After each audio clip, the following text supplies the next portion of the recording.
నమస్కారం BNR news వార్తలకి స్వాగతం. నా పేరు సుమలత. వార్తలు ముందుగా హెడ్లైన్స్.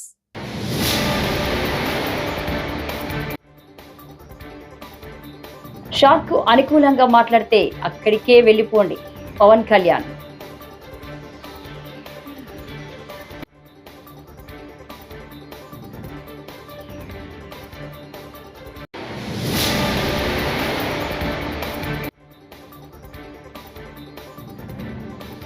చంద్రబాబుని పాలనతో ప్రజాస్వామ్యవాదుల్లో ఆందోళన. భూమన కరుణాకర్ రెడ్డి.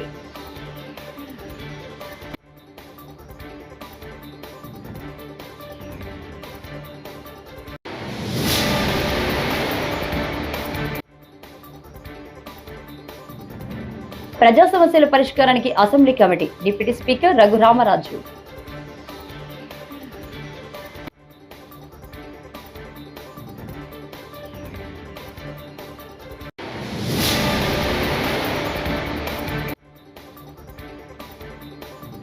ఆప్కాస్ ను నిర్వీర్యం చేసేందుకు కూటమి సర్కార్ కుట్ర. నలమారు చంద్రశేఖర్ రెడ్డి ఆగ్రహం.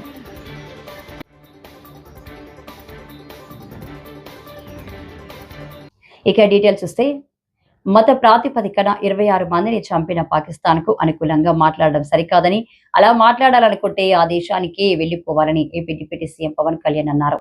మత ప్రాతిపదికన చంపడం సహించరాని నేరమన్నారు. ఉగ్రవాదం, హింసపై అందరూ ఒకేలా స్పందించాలన్నారు.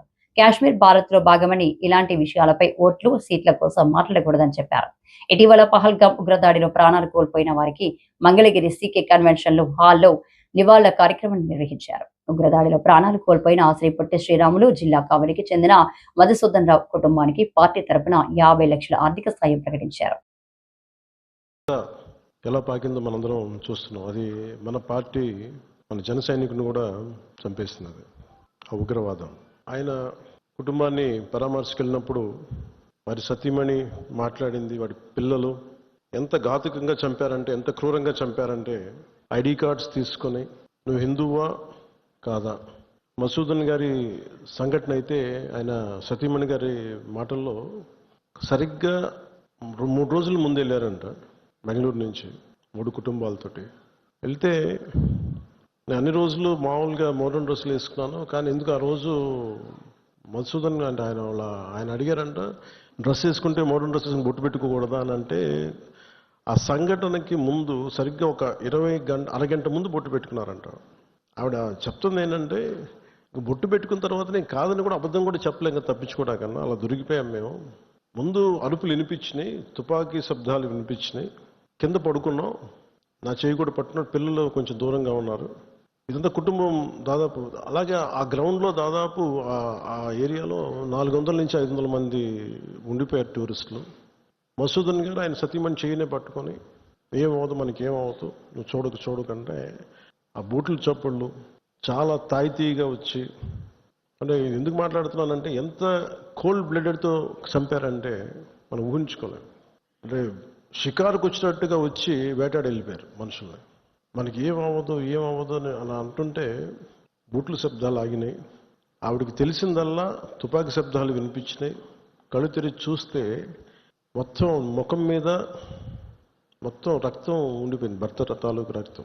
ఎంత క్రూరంగా చంపారంటే, నేను వైజాగ్ కూడా వెళ్ళాను చంద్రమౌళి గారి ఇంటికి. ఎక్కడ తల ఉండాల్సిన చోట తల లేదు. 35 బుల్లెట్లు 40 బుల్లెట్లు దింపారు తలలో, ర్యాపిడ్ ఫైర్ తోటి, ఆటోమేటిక్ గన్స్ తోటి. అంత దారుణంగా క్రూరంగా చంపేశారు.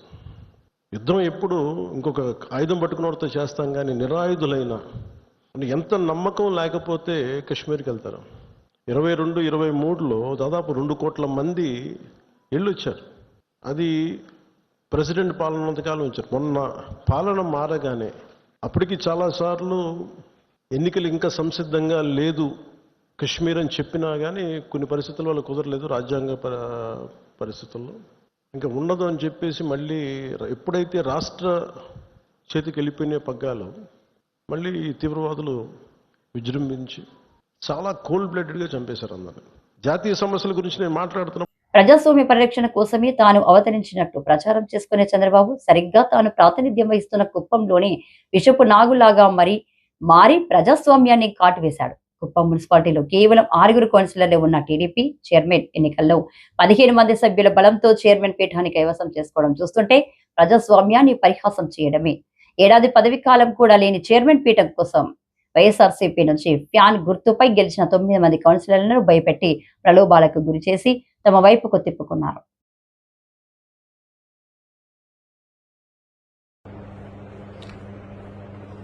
కుప్పంలో ప్రజాస్వామ్యాన్ని చంద్రబాబు గారు ఖైమా చేశారు. సాక్షాత్తు తన సొంత నియోజకవర్గంలో 1000 తలల విషసర్పంగా మారి ప్రజాస్వామ్యాన్ని కాటువేశారు. ఎంత దారుణమైనటువంటి స్థితిలో కుప్పం వెళ్లిపోయిందంటే, నిరంతరం ప్రజాస్వామ్య పరిరక్షకునిగా చెప్పుకునేటువంటి ముఖ్యమంత్రి గారు తన సొంత నియోజకవర్గంలోనే ప్రజాస్వామ్యాన్ని ఇంతగా అపహాస్యం చేయటం అన్నది ఆశ్చర్యకరమైనటువంటి విషయం.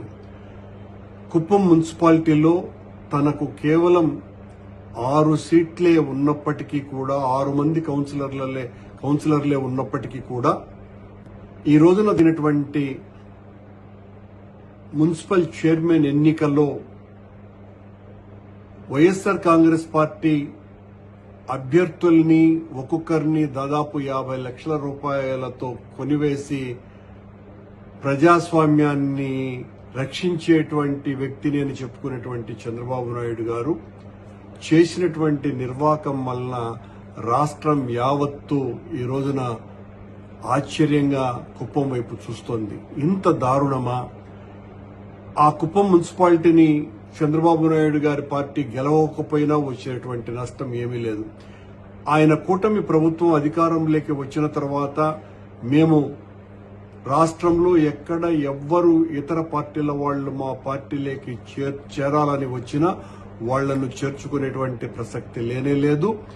వాళ్లను చేర్చుకొని మేము మా పార్టీని బలోపేతం చేసుకోవాల్సినటువంటి అవసరం మాకు లేదు అని పదే పదే చెప్పినటువంటి ముఖ్యమంత్రి గారు గత 2-3 నెలలుగా రాష్ట్రంలో జరుగుతున్నటువంటి అనేక మున్సిపల్ మరియు స్థానిక సంస్థల ఎన్నికలలో తెలుగుదేశం కూటమి ప్రభుత్వం చేస్తున్నటువంటి దారుణాలని ప్రజలందరూ కూడా గమనిస్తున్నారు. విశాఖపట్నం మున్సిపాలిటీ కావచ్చును, గుంటూరు మున్సిపాలిటీ ప్రజా సమస్యల పరిష్కారానికి తమ ప్రభుత్వం కృషి చేస్తుందని AP assembly deputy speaker Raghurama Raju తెలిపారు. విశాఖపట్నంలో ఇవాళ అసెంబ్లీ పిటిషన్ కమిటీ మొదటి సమావేశం జరిగింది. ఆ committee chairman deputy speaker Raghurama Raju ఆధ్వర్యంలో ఈ సమావేశం నిర్వహించారు. ఈ భేటీలో ఎమ్మెల్యే గంటా శ్రీనివాసరావు, విష్ణు కుమార్ రాజు, పల్ల శ్రీనివాసరావు, జగన్మోహన్, కొడతల రామకృష్ణ పాల్గొన్నారు. ఈ సందర్భంగా డిప్యూటీ స్పీకర్ రఘురామరాజు మీడియాతో మాట్లాడారు. పిటిషన్స్ కమిటీ తొలి సమావేశం చక్కగా సమావేశం జరిగింది. విధి విధానాలు, ఎంత ఫ్రీక్వెన్సీలో మనం మీట్ అవ్వాలి, ఇవన్నీ కూడా విపులంగా చర్చించుకున్నాం. ముందుగా మాకు విష్ణు కుమార్ రాజు గారు ఆయనకు వచ్చిన పిటిషన్స్ని ఒక 4 పిటిషన్స్ ఇవ్వడం జరిగింది. పల్లా సీన్ గారు గతంలో చాలా ఇంపార్టెంట్ పిటిషన్స్ మా అసెంబ్లీ సమావేశాలప్పుడు ఇవ్వడం జరిగింది. కానీ అప్పటికి పిటిషన్స్ కమిటీ ఇంకా ఫామ్ కాలేదు. సో అవన్నీ కూడా కన్సర్న్ డిపార్ట్మెంట్లకి రాసి మొట్టమొదటిగా విశాఖపట్నంలో ఉన్న పిటిషన్స్ని టేకప్ చేయడం జరుగుతుంది. ఖచ్చితంగా 1 రోజుల్లో ఈ పిటిషన్స్ మీద విచారణ జరుగుతుంది. ఇప్పుడే మీ ద్వారా ప్రజలందరికీ కూడా అవేర్నెస్ వెళ్తుంది కాబట్టి మీరు సలహా చెప్పినట్టు కూడా ఇంకొన్ని చోట్ల కూడా అవగాహన కోసం మేము ఇతర తిరుపతిలో, విజయవాడలో కూడా మీటింగులు పెట్టి ఈ అవేర్నెస్ కూడా తెలియజేస్తాం. ఖచ్చితంగా మేమందరం కూడా అందరూ సీనియర్సే.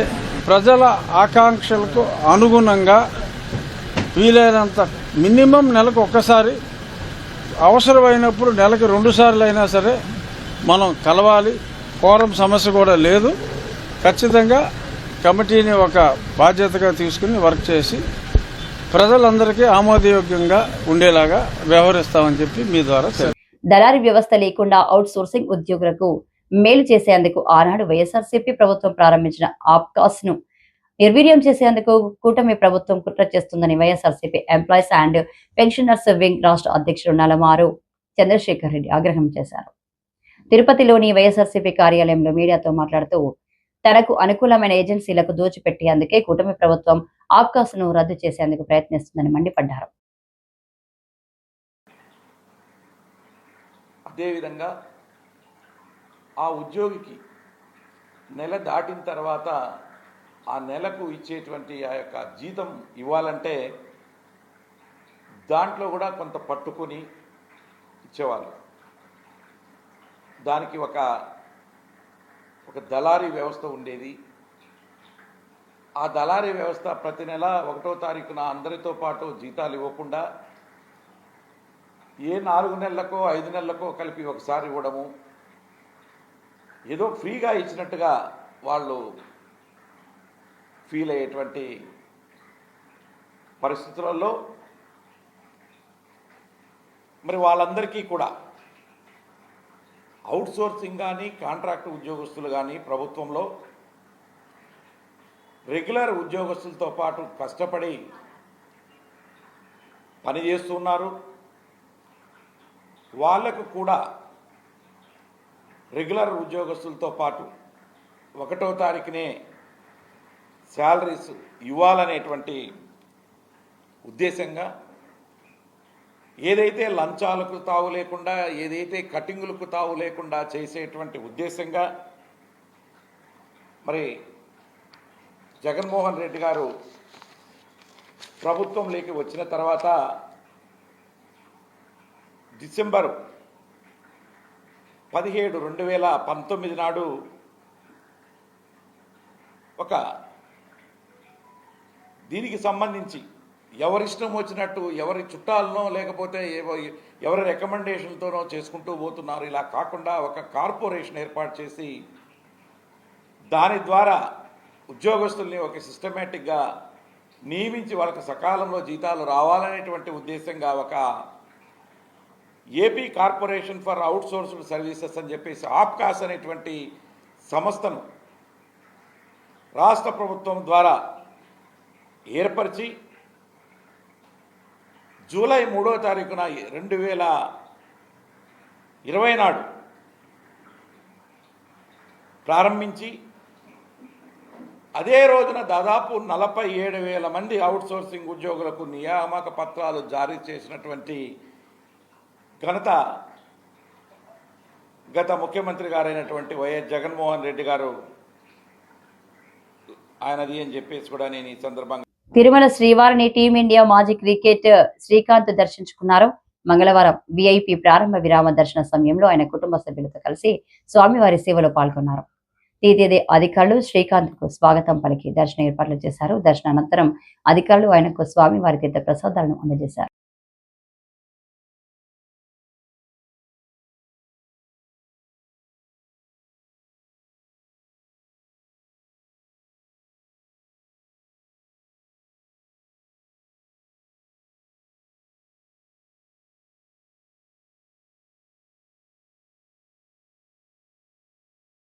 See, Suryavamshi, it's always good to see an youngster coming, and that only a 14-year-old.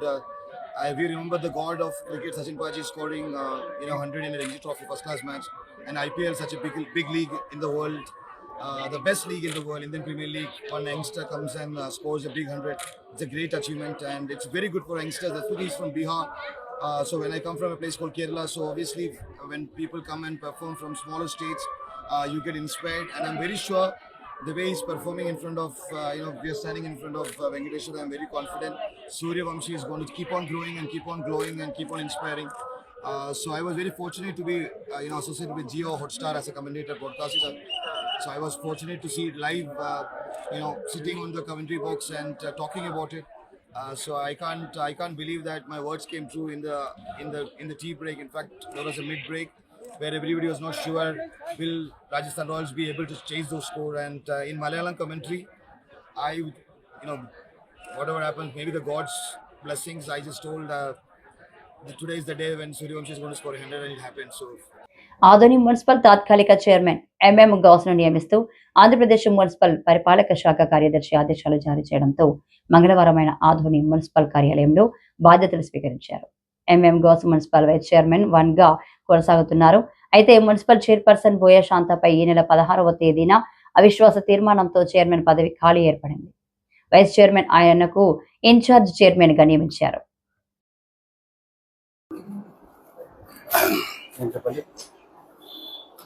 నాకు ఈ అవకాశం ఇన్ఛార్జ్ చైర్మన్గా గవర్నమెంట్ నియమించింది. ముఖ్యంగా మా పార్టీ బోయ శాంతమ్మ దిగిన తర్వాత ఇన్ఛార్జ్ లేకుండా 12 రోజుల నుంచి ఇన్ఛార్జ్ చైర్మన్గా నన్ను నియమించినందుకు ప్రత్యేక మా పార్టీకి అందరికీ ప్రత్యేకంగా ధన్యవాదాలు. మా పార్టీ వాళ్ళకి, తోటి కౌన్సిలర్లకు, వైస్ చైర్మన్లకు అందరికీ పేరు పేరున మరి ఒకసారి ధన్యవాదాలు తెలుపుతున్నాను. ముఖ్యంగా ఇప్పుడు ఆదోని పట్టణ ప్రజలకు నాకు అవకాశం ఉన్నంత వరకు ప్రజలకు సేవకు తోడ్పడి ఉంటానని ఈ సభముఖ్యంగా తెలియజేస్తున్నాను. నాకు అవకాశం 1 రోజుని, 1 నెల, 3 నెలలని ఎప్పటి వరకు ఉన్నా కూడా నేను ప్రజలకు అందుబాటులోని సదా మీ సేవలో ఉంటానని ఈ సభముఖ్యంగా తెలియజేస్తున్నాను. ఆరోగ్యానికి మించిన ఆస్తి మరొకటి లేదని, ప్రజల ఆరోగ్యానికి, నగరాభివృద్ధికి తమ కూటమి ప్రభుత్వం అధిక ప్రాధాన్యత ఇస్తున్నామని రాజమహేంద్రవరం సిటీ ఎమ్మెల్యే ఆదిరెడ్డి శ్రీనివాస్ పేర్కొన్నారు. ప్రతి ఒక్కరూ ఆరోగ్య పరిరక్షణపై దృష్టి సారించాలని కోరారు. స్థానిక 50వ డివిజన్ లాలా చెరువు సెంటర్లో నగరపాలక సంస్థ సాధారణ నిధులు 48 లక్షలతో ఏర్పాటు చేసిన సూర్య నమస్కారాల పార్కును సోమవారం సాయంత్రం ఆయన ముఖ్య అతిథిగా హాజరై ప్రారంభించారు. అనంతరం ఆదిరెడ్డి మాట్లాడుతూ నగరంలో అభివృద్ధి కార్యక్రమాలు కొనసాగుతున్నాయన్నారు. ఆయా ప్రాంతాల్లో వారి అవసరాలకు తగ్గట్టుగా అభివృద్ధి పనులు చేయడం జరుగుతుందన్నారు. हिरण्यगर्भाय नमः। ओम हिरण्यगर्भाय नमः। ओम मरीचये नमः। ओम मरीचये नमः। ओम आदित्याय नमः। ओम आदित्याय नमः। ओम सवित्रे नमः। ओम सवित्रे नमः। ओम अर्काय नमः। ओम अर्काय नमः। ओम भास्कराय नमः। ఇప్పుడు మీరు చేసిన ఆసనాలన్నీ కూడా అక్కడ ఉన్నాయి, చూసుకోండి కావాలండి. అక్కడ ఉన్న భంగిమలన్నీ కూడా అవేనమాట అండి. ఎవరైతే ఈ సూర్య నమస్కార ఆసనం ప్రతిరోజు ఉదయం అయితే తూర్పుకి, సాయంత్రం అయితే పడమరకు తిరిగి చేస్తారో వాళ్ళకి ఆయురారోగ్య ఐశ్వర్యాలు ప్రత్యక్ష నారాయణ ఆరోగ్య ప్రదాత అయినటువంటి సూర్య భగవాన్ ద్వారా మనకు సంక్రమిస్తుందని శాస్త్రం చెప్తుందన్నమాట. పార్కే కాదు, ఒక యోగా చిన్నది ప్రజలు నేర్చుకోవడానికి ఒక సెంటర్ కింద, యోగా ట్రైనింగ్ సెంటర్ కింద దీన్ని తీర్చిదిద్దగలిగితే ఆ పార్కు దగ్గరికి వచ్చిన వాళ్ళు ఈ కార్యక్రమం చేసినట్లయితే సంపూర్ణంగా పూర్తి చేసే అవకాశం ఉంటుంది. అంటే పార్కు వచ్చి చూసి ఓహో ఆసనాలు అంటే ఇదే అని ఆలోచించేదానికి చూసేదానికన్నా ఇక్కడ అదే ఆసనాలు వేసి యోగా నేర్చుకుంటే చాలా మంచిదన్నది నా తాలూకు అభిప్రాయం. గురువులు వచ్చారు, యోగా గురువులు, వారి యొక్క ఏదైతే సర్వీసెస్ను ఉపయోగించుకోండి, వాళ్ళు నేర్పిస్తామని చెప్తా ఉన్నారు. ఎందుకంటే ఈరోజు మనం చూస్తూ ఉన్నాం, ఆరోగ్యానికి మించిన ఆస్తి ఏది లేదు. ఆరోగ్యకరంగా ఉండగలిగితే అదే గొప్ప ఆస్తి.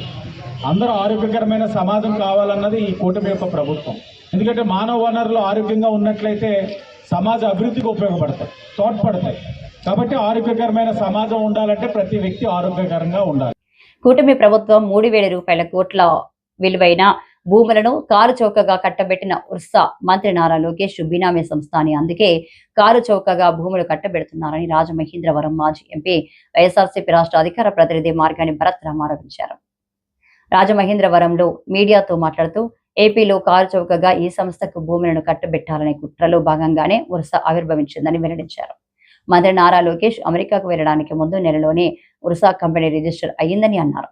ఇండియాలో ఆ సంస్థను రిజిస్టర్ చేసిన 2 నెలల్లోనే 1,000 కోట్ల విలువైన భూములను కట్టబెట్టేందుకు ఆగ మేఘాల మీద ప్రభుత్వాన్ని అన్ని అనుమతులు ఇచ్చిందని తెలిపారు. ఇది భారీ కుంభకోణం కాదా అని ప్రశ్నించారు. ఇవాళ దీనిపైన ఒక జ్యుడిషియల్ ఎంక్వైరీ జరగాలి. ఈ యొక్క భూ కుంభకోణం పైన పూర్తి స్థాయిగా సిబిఐ ఇన్వాల్వ్ కావాలి. అసలు ప్రభుత్వ సంస్థలకి మీరు ఒక ఫ్రేమ్వర్క్ పెట్టుకుని ప్రభుత్వ సంస్థలకి ఎకరం 4 కోట్ల రూపాయలు చొప్పున మీరు భూములు కేటాయిస్తే ఒక ఊరు పేరు లేని ఈ యొక్క కంపెనీలకి, ఇంకొకటి కూడా అతను గతంలో కూడా డిఫాల్ట్ ఉన్న సందర్భం కూడా ఉంది. ఎవరైతే ఈ ప్రమోటర్స్ ఉన్నారో ఈ ప్రమోటర్స్ 21st సెంచరీ కంపెనీలు పెట్టి వాళ్ళపైన గతంలో కూడా కేసులు ఉన్నాయి. అంటే మీరు ఆ వ్యక్తుల్ని ఓర్సా అనే ఒక కంపెనీ చూపించి ఆ కంపెనీకి దారాదత్తం చేసే కార్యక్రమం చేయట్లేదా అని వాళ్ళు మేము ప్రశ్నిస్తున్నాం. ఓ పక్కనేమో టీసీఎస్ని పెడతారు, ఒక పెద్ద సంస్థ. ఆ టీసీఎస్ని పెట్టి దానికేమో దీనికన్నా బాగా తక్కువకి, అంటే ప్రజలు యొక్క మైండ్ సెట్ని డైవర్ట్ చేయడానికి టీసీఎస్ని పెడతారు. టీసీఎస్ పెట్టి 99 పైసలు అంటే చర్చ అంతా అక్కడ జరగాల. ఇంకో పక్కనేమో ఈ ఓర్సా అనే ఒక కంపెనీ, ఊరు పేరు లేని కంపెనీకి ఈ యొక్క పెద్దలు వాళ్ళ యొక్క బినామీలతో మొత్తం అంతా కూడా దోచే కార్యక్రమం చేస్తూ ఉన్నారు. ఈ ఎవరికి తెలియదండి ఇవన్నీను. ఇప్పుడు ఇవన్నీ కూడా ఈ టక్కుటమారు విద్యలన్నీ కూడా ఎవరికి తెలియని కాదు. ఒక పక్కన టీసీఎస్ని ఎందుకు పెట్టారు, ఒక పక్కన ఓర్సాని ఎందుకు పెట్టారు అంటే చర్చ అంతా కూడా 99 పైసలు టీసీఎస్కి ఇచ్చారు, టీసీఎస్ని రానివ్వకుండా ప్రతిపక్షాలు చేస్తున్నారని చెప్పి గగ్గోలు పెట్టే కార్యక్రమం చేస్తూ ఇంకో పక్కన సైలెంట్గా దీన్ని స్వాహా చేసే కార్యక్రమం చేయట్లేదా అని నేను అడుగుతా ఉన్నా. కొవ్వూరు డివిజన్ పరిధిలోని 45 గ్రామాల్లో సమిత్వ సర్వే జరుగుతున్నట్లు ఆర్డీఓ రాణి సుష్మిత తెలియజేశారు. స్థానిక ఆర్డీఓ కార్యాలయంలో స్వమిత్వ సర్వే ప్రక్రియపై క్షేత్రస్థాయి అధికారులతో సిబ్బందితో సమావేశం నిర్వహించారు. ఈ సందర్భంగా ఆర్డీఓ రాణి సుష్మిత మాట్లాడుతూ డివిజన్ పరిధిలో 45 గ్రామాల్లో సుమిత్వ సర్వే చేపట్టడం జరుగుతుందన్నారు. వాటిలో ఇప్పటి వరకు 22 గ్రామాలకు గ్రౌండ్ ట్రూతింగ్ 100% పూర్తి చేశారన్నారు. డివిజన్ మొత్తంలో 75% గ్రౌండ్ ట్రూతింగ్ పని పూర్తయిందని, గ్రామ స్థాయిలో 100% గ్రౌండ్ ట్రూతింగ్ చేయడంపై సర్వే సిబ్బందితో తహసీల్దార్లు, ఎంపీడీఓ, పంచాయతీ సిబ్బంది సమన్వయం చేసుకోవాలన్నారు. ఈ సమావేశంలో డిఎల్పిఓ, ఐఓఎస్, డిఐఓఎస్, తహసీల్దార్లు, ఎంపీడీఓలు, ఈఓపీఆర్డీలు, రిజర్వ్ డిప్యూటీ తహసీల్దార్లు, మండల సర్వేయర్లతో పాటు స్వామిత్వ నోడల్ అధికారులు పాల్గొన్నారు. 8.81% దగ్గరే ఎందుకు ఆగింది తాళ్ళపూడి? అంటే ఐ మీన్ ఎక్కడ ఇబ్బంది వచ్చింది?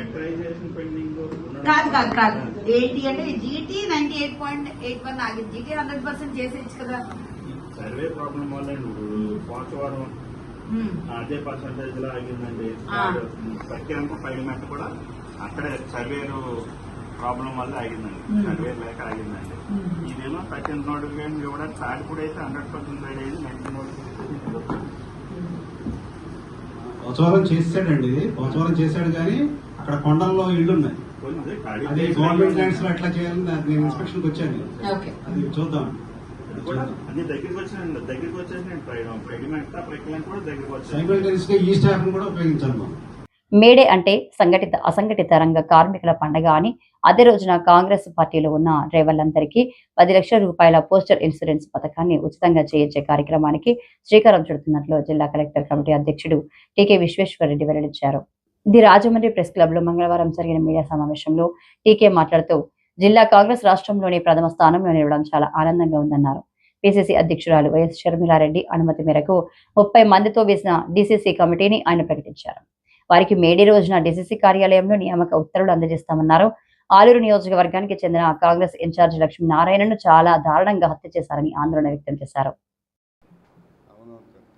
పత్రికా సోదరులందరికీ కూడా నియోజకవర్గం కర్నూలు జిల్లా అయిన ట్రక్తో గుద్ది వాళ్ళు ఎవరినైతే నామిని ఒకవేళ వాళ్ళు చనిపోతే ఆ బెనిఫిట్స్ తీసుకొని మా జిల్లా కాంగ్రెస్ పార్టీ ఆఫీస్కి ఉదయం 10 గంటలకు వచ్చినట్లయితే అందు గురించి మా కాంగ్రెస్ పార్టీలో ఉండే కార్మికులు పిల్లలు 1 నుంచి 5వ తరగతి వరకు చదువుకునే కొత్త బట్టలు లేదా బ్లేజర్స్ ఉచితంగా ఇవ్వడం జరుగుతుంది. ఆ పిల్లవాడు ఏ క్లాసులో చదువుతున్నాడో దానికి సరిపడా సైజులో మరి కొత్త బట్టలు, అలాగే ఆడపిల్ల కానీ మగపిల్ల కానీ వాళ్ళకి బట్టలు ప్లస్ బ్లేజర్ అవి ఇవ్వటం జరుగుతుంది. ఇందులో ఉన్నటువంటి కార్మిక సంఘటిత అసంఘటిత కార్మికులందరినీ కూడా కోరటం జరుగుతుంది. మేడే అనేది మరి భారతదేశంలో ఉన్నటువంటి సంఘటిత కార్మికులు అసంఘటిత కార్మికులు అందరూ కూడా ఘనంగా జరుపుకునేటువంటి పండగ.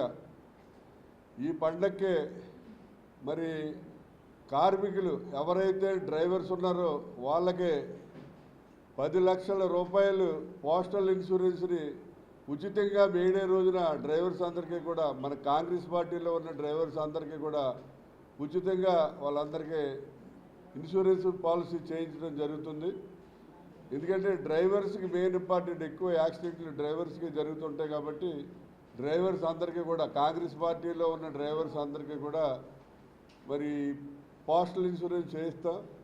దానికి చనిపోతే 10 లక్షల రూపాయలు వస్తుంది. అలాగే ఏదన్నా అంగవైకల్యం అయ్యి చెంది వాళ్ళు పని చేయలేని పరిస్థితిలో ఉన్నా కూడా 10 లక్షలు వస్తుంది. హాస్పిటల్లో జాయిన్ అయిన ట్రీట్మెంట్కి 60,000. శ్రీమతి శర్మరెడ్డి గారు పిసిసి వారు ఆమోదించి మరి తూర్పుగోదావరి జిల్లా కాంగ్రెస్ కమిటీ కార్యవర్గాన్ని కూడా ఏర్పాటు చేయడం జరిగింది. ఈ యొక్క కార్యవర్గం కూడా అన్ని వర్గాల వారు ఎస్సీ, ఎస్టీ, బీసీ, మైనారిటీస్, అదేవిధంగా మహిళ అందరిని కూడా సంక్షేమ స్థానం కల్పించడం జరిగింది. ఈ యొక్క సర్వే కూడా చేసేటప్పుడు మేము కూడా కార్యవర్గ సభ్యులు తీసుకునేటప్పుడు ఆ నియోజకవర్గాల్లోకి వెళ్ళి ఆ నియోజకవర్గాల పనితనం, అదేవిధంగా గతంలో అక్కడ కంటెస్ట్ చేసిన ఎమ్మెల్యే. ఈ వార్తలు ఇంతటితో సమాప్తం. నమస్కారం.